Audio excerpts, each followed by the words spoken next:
Hello mga man and girl. So for today's video, ipapasyal ko kayo ngayon dito sa farm kung saan kami nagtatanim ng gulay. So etong ang gulay na ito ay tanim ng aking kapatid. So eto nga guys, yung kanyang mga pananim na cauliflower. Ayan o guys, hindi pa yan namunga. Wala pang bunga pero yung mga iba namamatay na. At saka yung iba naman kinakain ng daga. Sana naman mabawi namin yung gastos dito.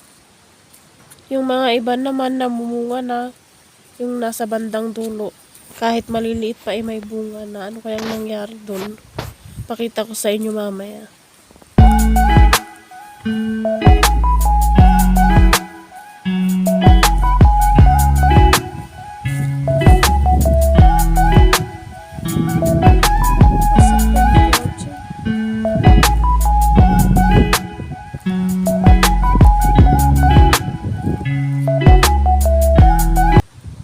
Kalabasan naman yung nandun sa taas.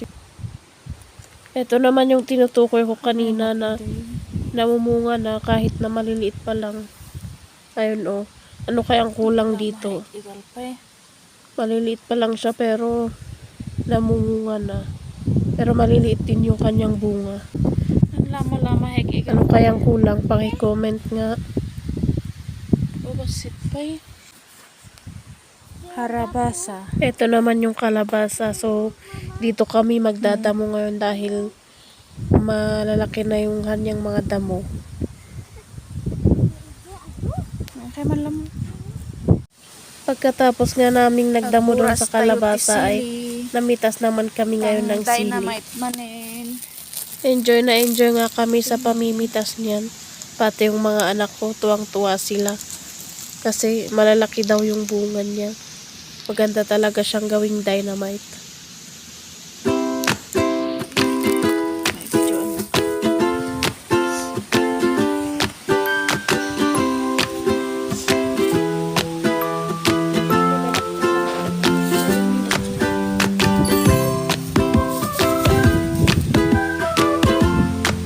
Jennifer.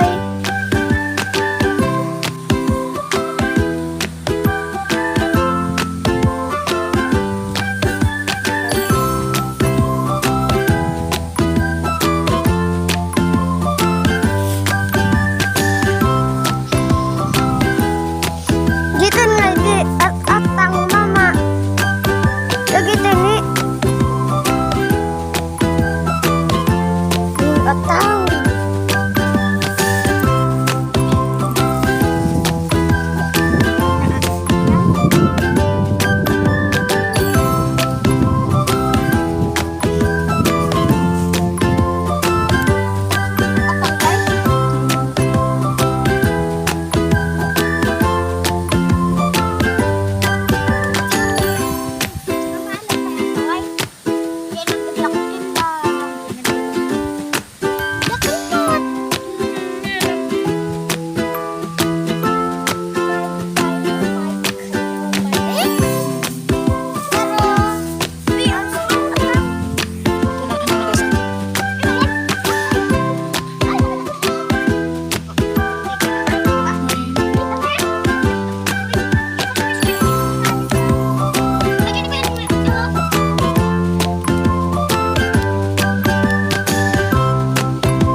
Ngayon, ngayon. Ay, hanin ko yung sa bali dito. Ay, Walang si anak. ay. Haan iso na mama niya. Sa bali mo dito. Dito giri ko. Ato siya yung lapit. Pinjo kay. Nagrepet. Wait, ako na lang. Uy, basta pa. So, ayan na guys. Tapos na kami mamitas ng sili. Kaya naman ngayon, magpapainit na ako ng tubig para makapagkape na rin kami. Ganito lang po kasimple ang buhay namin dito sa probinsya. Nagtatanong nga sa akin dyan yung anak ko, naghahanap siya ng tinapay dahil nagugutom na daw siya. Kaya buti na lang at may baon kami.